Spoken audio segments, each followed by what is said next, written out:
Well, hey, Growing Small Towns listeners, welcome to the first episode of 2023.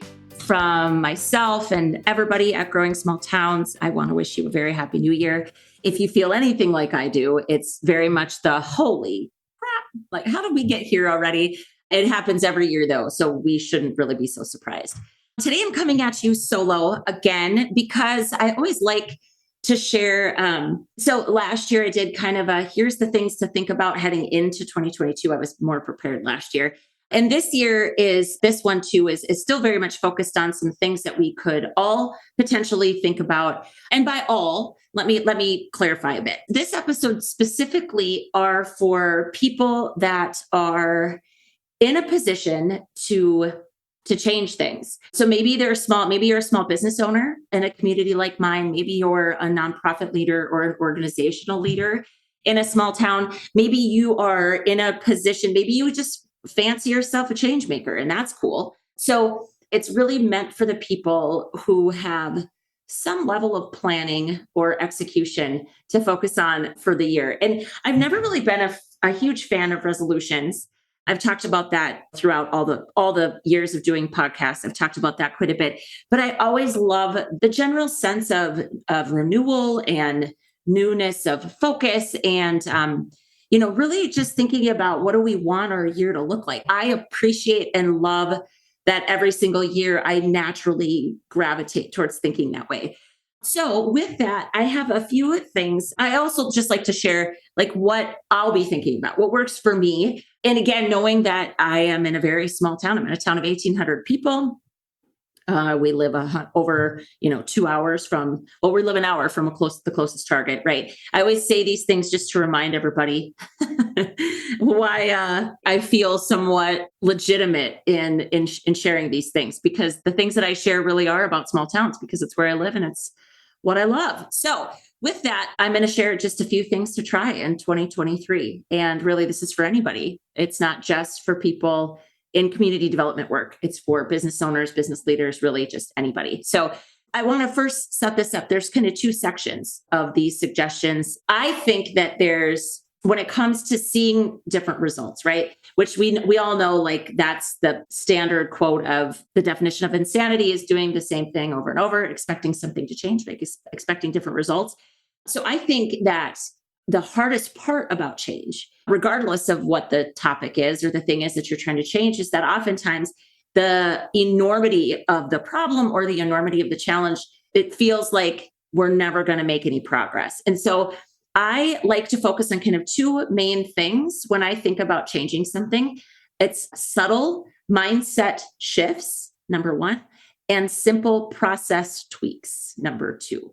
Because the truth is, if you care about this thing, you probably are already doing a lot of things right. And so, and I think any behavioral like psychologist, and again, this is this is me acting as if I know. I'm simply saying that I think there's enough evidence to show that if we try something colossal in magnitude in terms of changing something, like, and you see this with people, especially, I mean, I hate to always use the standard example of losing weight, right? Or trying to get healthy. If you change, like if you all of a sudden go, okay, I'm not drinking any alcohol anymore, no caffeine, and I don't eat sugar, I don't eat gluten, I don't eat dairy. Like that, like if you were a person that consumed all of those things and you decide that you're going to take all of that away, that tends to almost be unsustainable. And again, I'm not saying like if you think you can handle all of that change, heck, go for it. I know that for me, sustainability, right? Being able to actually keep up with the things that you're trying, those things matter more to me. That matters more to me, being able to actually maintain it. So subtle or simple process tweaks is a big thing for me. I just, sometimes it's as simple as saying, okay, well, what if I shifted just this one little thing this much? So again, we're going to focus on two areas. One is the simple or subtle mindset shifts. So we're talking about the crap between your ears, because we all know that so much of what we get done, so much of our success is an inside job, right? It's a head game. So trying to address the stuff that's going on between our ears, and then looking at how we do things and simple things we could try differently. So there's 6 overall ideas And I'll be sharing like how this shows up for me. And if it provides some value to you, that's the only goal, friends. I want everybody that I get to talk to and that I get to interact with to find the best of themselves and then give that wherever they can.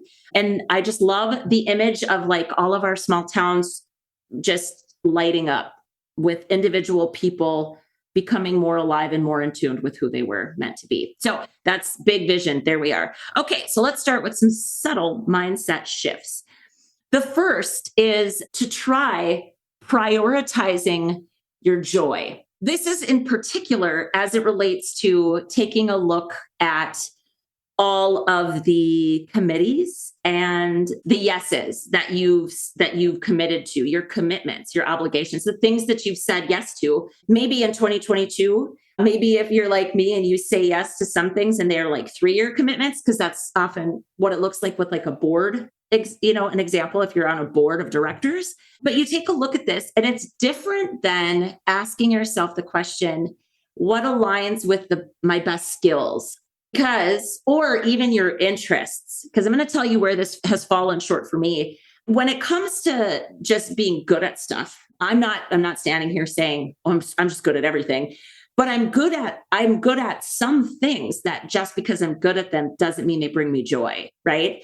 Like when it comes to cleaning, let's say sometimes cleaning brings me tons of joy. I'm pretty damn good at cleaning, but like if you get known for doing something well, and let's not use cleaning as an example. Let's use project management as an example. Like if you're organized and you can stay on top of stuff and you can get stuff done. That's me. I would be a good project manager, but it would absolutely destroy my soul. Okay. So that's why it's different than that. It's also not just about the things that you find interesting, because I, again, am a multi-passionate person. I love so many things.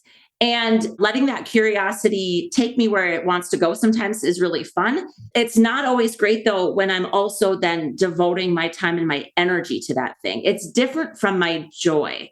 My joy feels more like an intersection of those things where I know I'm good at it. I know I really love it. And it's a need that I feel right now adds more to my life than it takes from it. Like it feels like a good exchange. There's several things that are going to be coming off of my plate in 2023 because it doesn't meet the joy standard.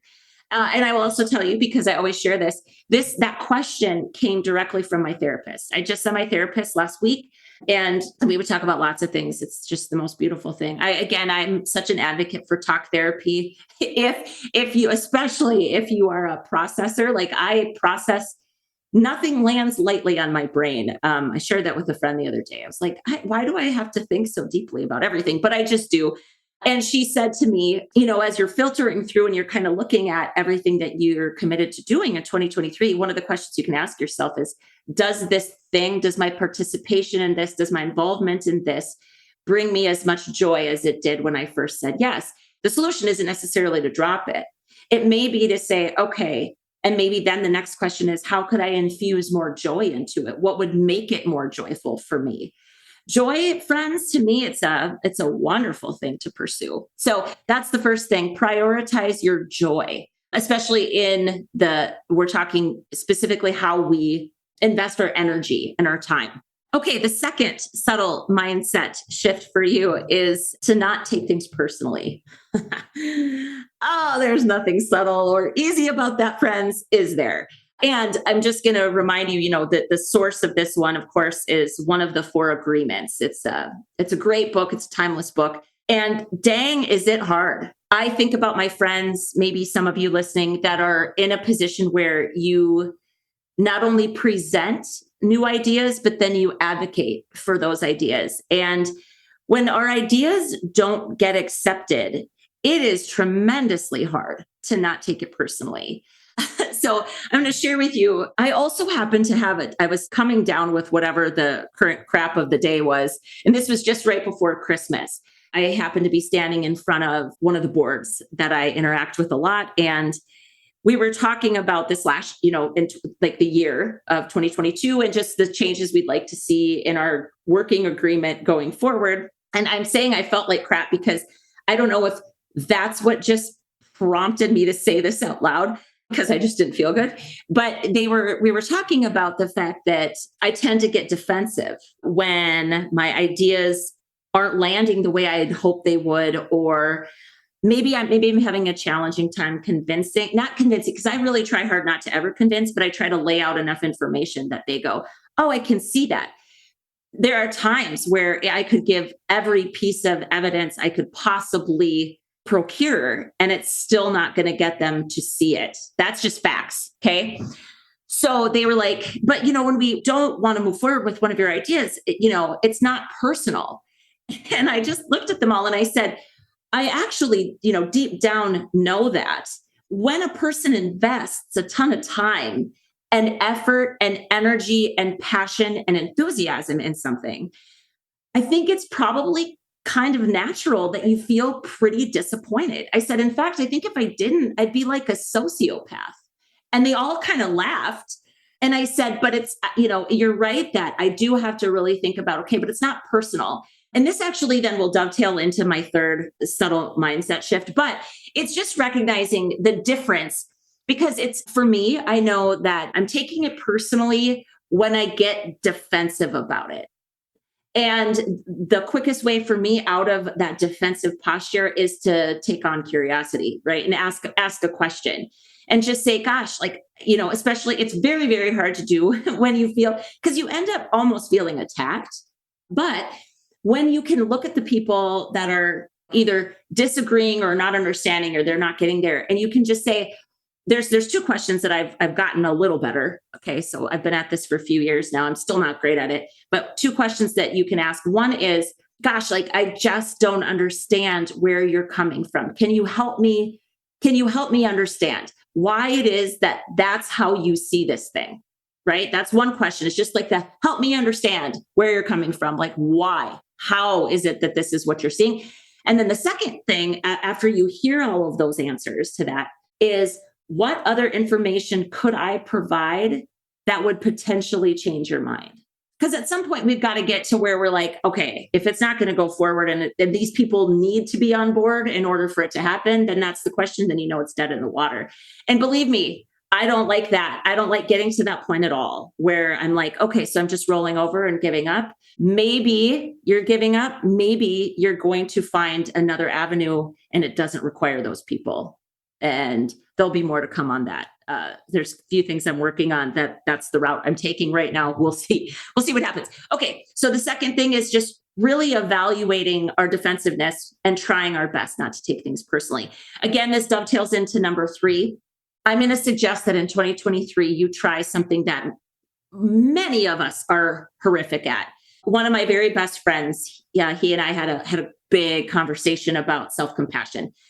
Try in 2023 to show yourself radical compassion. This sounds super fluffy. I get it.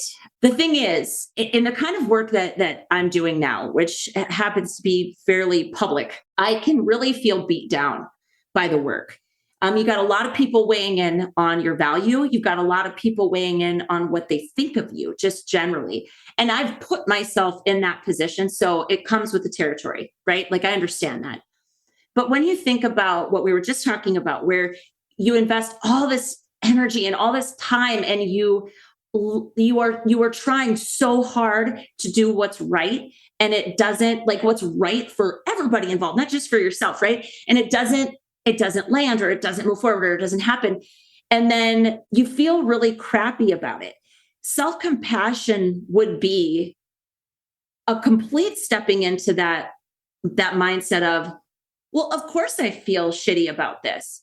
Like, I need to take a little time and grieve and process all of this energy and effort and, enthusiasm that I put into this thing, and grieve that it's not going to move forward before sometimes we can even think differently about how we might get it done outside of the group we've talked to. Because I think, and that's again where that isn't a negotiation with you and anybody else. It's a negotiation just with ourselves.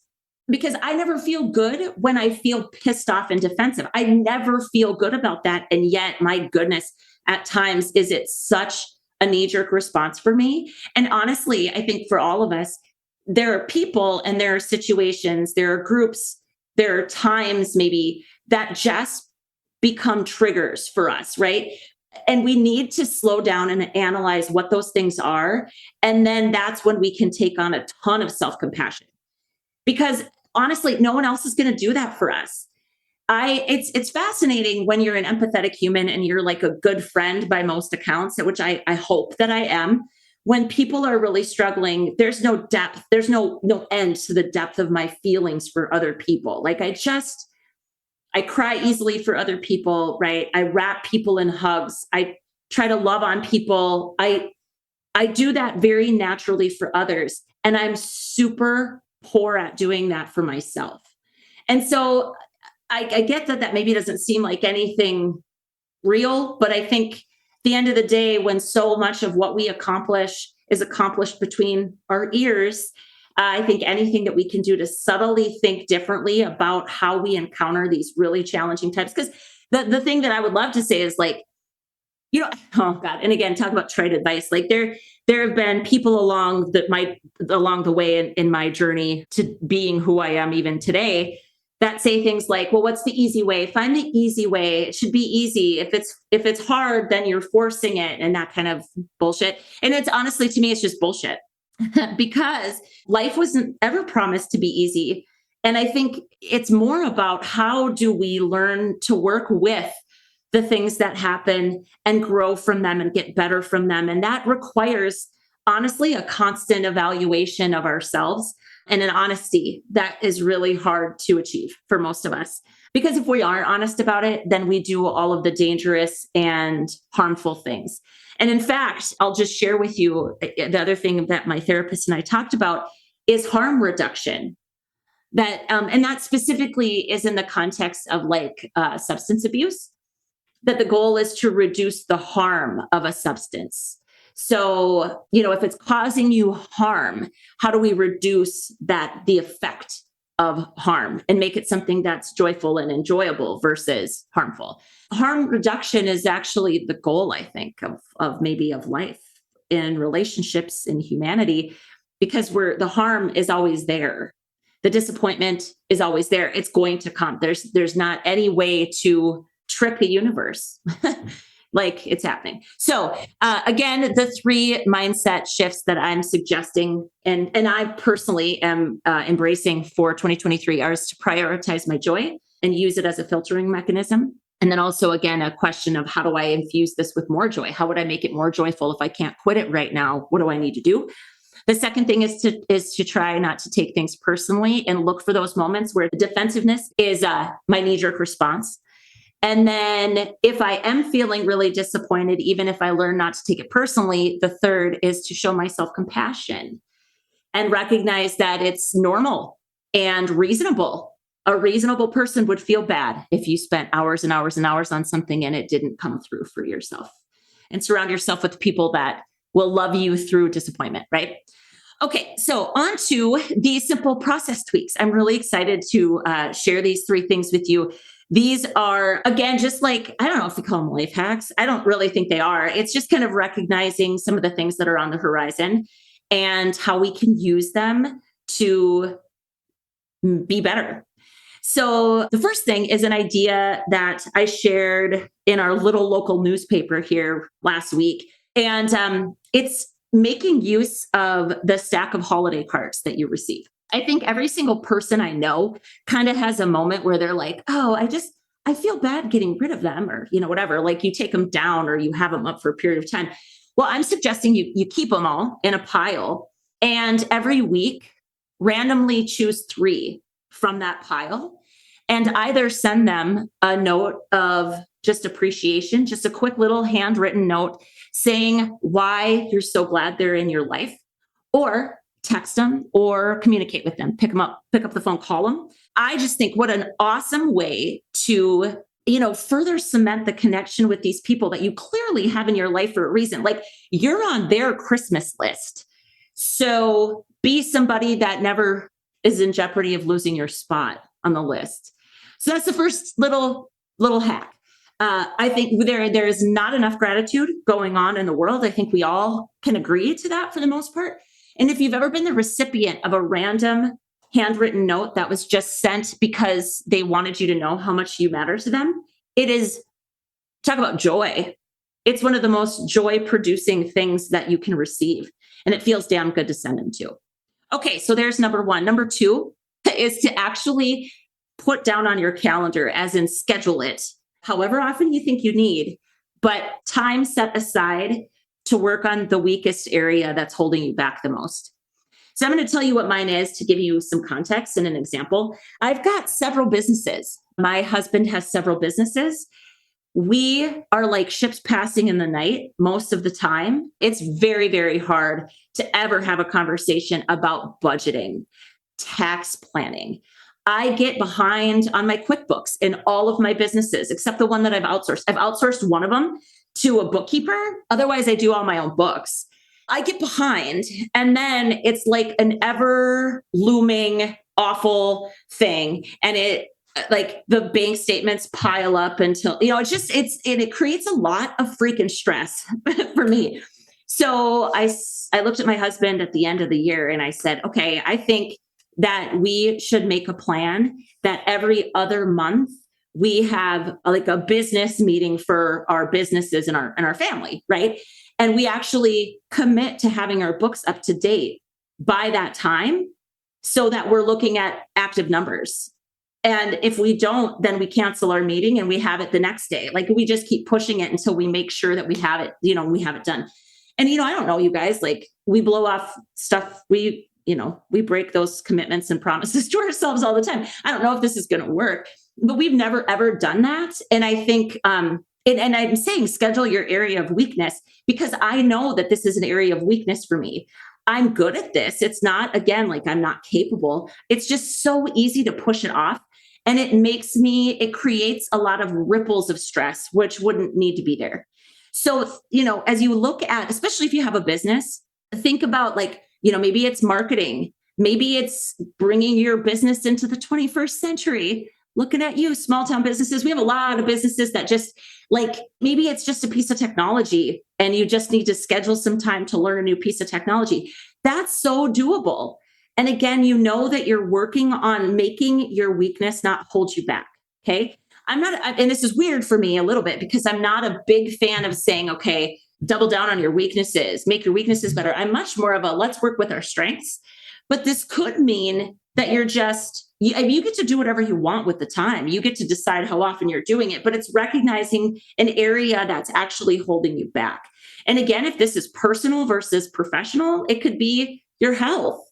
It could be that maybe you don't. I actually was just visiting with a friend. He was like, gal in my office doesn't feel like she has any hobbies. So maybe it's hobby development. She's just going to like promise to herself for the year of 2023. I should call her and tell her this, shouldn't I? Or just say, hey, listen to my podcast. I talked about it, that she's just going to try a new hobby, like take a class or do something, whatever. This could be literally anything, but it's recognizing that we all tend to have kind of one area of life that we wish could be a little bit better. So the simple process tweak is to schedule it, make a plan, and try it. And if what you find you've started with, like at the end of quarter one or quarter two, doesn't feel like it's shifted enough, then change it. That's fine. But just find a way to schedule time to work on the area that's holding you back the most. Okay, there's number two. Number three, I'm so excited to talk to you guys about this. So by the time this airs, I haven't written this blog post yet, but by the time this episode goes live, I will have written the blog post. So I'm going to refer to the blog post that I haven't yet written, but that's coming, about artificial intelligence. And you're going to be like, what the hell does this have to do with anything? I promise you it does. All of you know, well, if you've listened to our podcast, I only have one guest that's ever been a three-peat guest, and it's Patrick Kirby of Do Good Better Consulting. He and I are working on some amazing things collaboratively between Do Good Better Consulting and Growing Small Towns. So you better believe that I'm going to talk a lot more about him and us and what we're working on. But one of the things he and I were chatting about over the holiday break, I actually saw it in a TikTok and I was going to send it to him. And then we were talking about it. And he said, that's the thing I was telling you about with contracts. And I said, oh my God, you're kidding. Okay. So then we start talking about it. Well, It was the TikTok was actually from Jordan Peterson. And if we can find the link to this video and link it right in the show notes, we'll do that, where he introduces this new open source AI mechanism called Chat GPT. And he talks about how, so Jordan Peterson, if you don't know who he is, he's the guy that wrote the book 12 Rules for Life. He's very conservative, but he's a public figure and he's a behavioral psychologist, I believe. Clearly, I like behavioral psychologists. I find a lot of the things he says to be very vexing and very challenging. And yet he's also very articulate. And so I like a lot of his stuff. Some of it I dismiss. That's what we get to do as humans. But he talked about using this open source AI platform called Chat GPT.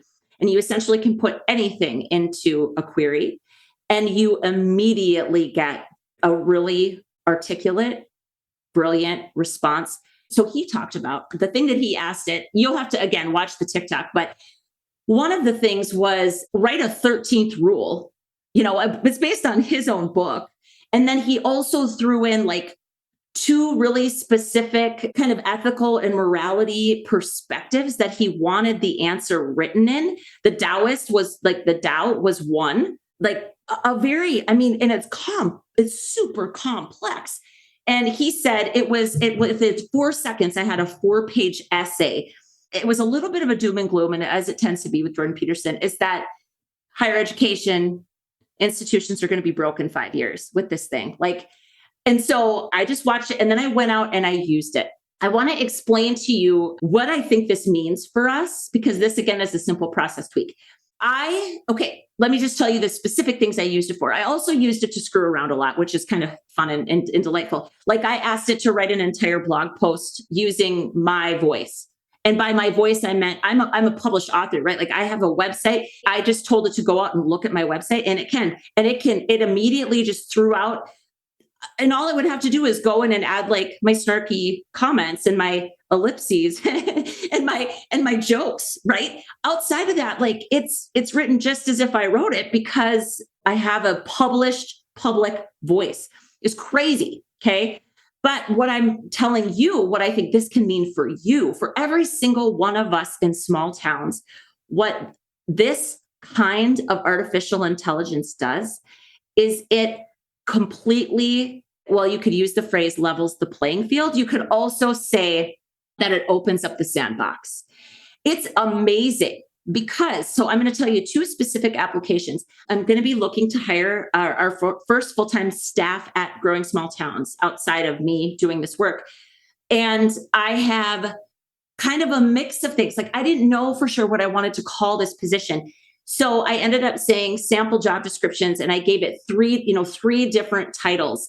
And in mere seconds, not only do you have the information, but it's laid out as a template that you can just work from. The second application for me is contracts, like a speaker and event organizer contract, a contract for facility rental, a contract for, I have a partnership agreement and getting some contract. And again, is it the same as hiring a lawyer? No, but some of these things, if you have enough of the right language in it, it's still a binding contract.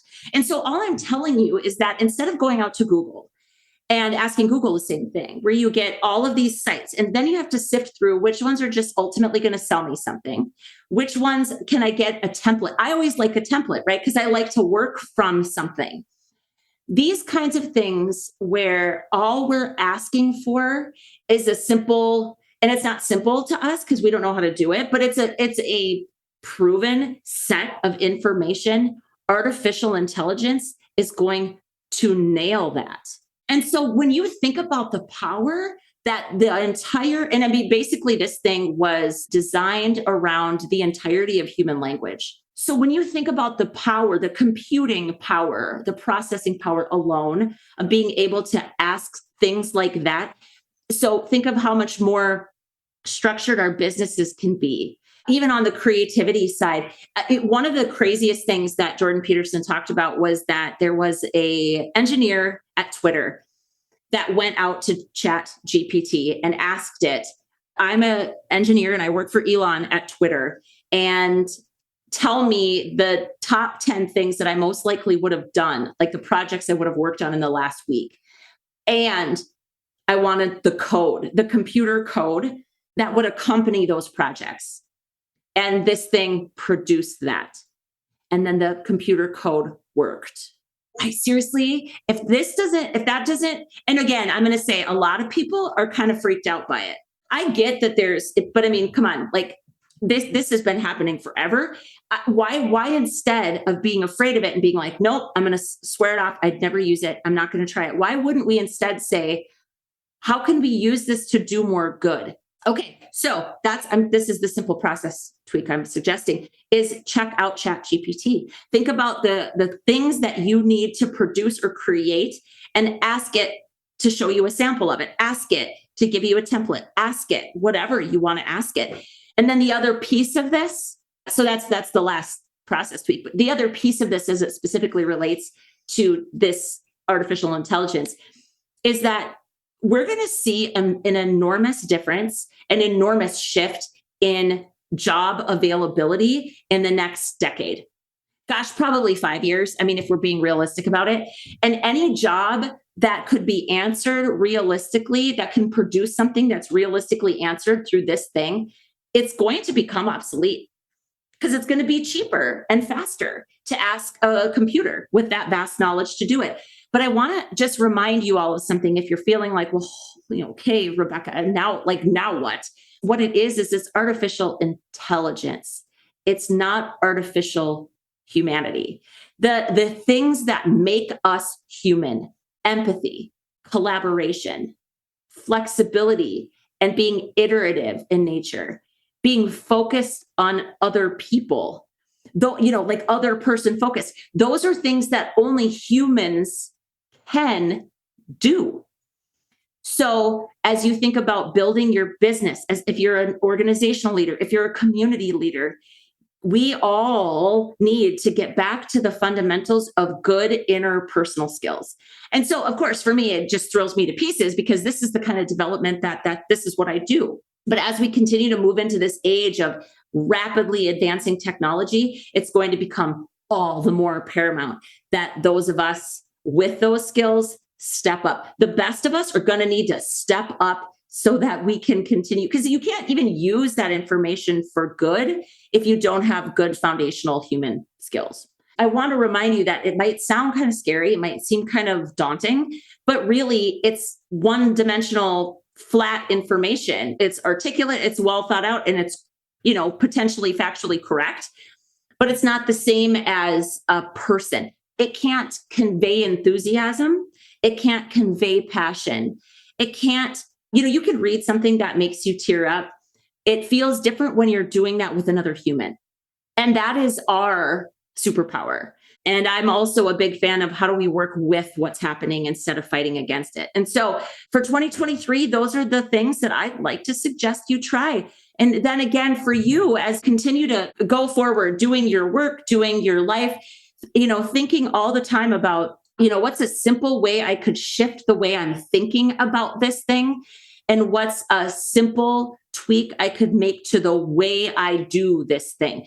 Again, those are just two simple little questions that sometimes yield all the results we need, because we all know that change happens over time, usually through incremental steps.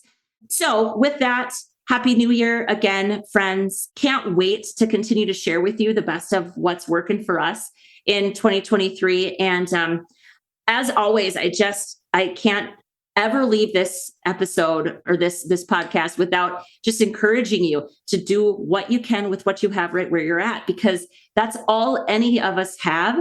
And you are more than enough, and you are more than capable enough. And I am always, always here to cheer you on. Until next time, friends, talk soon.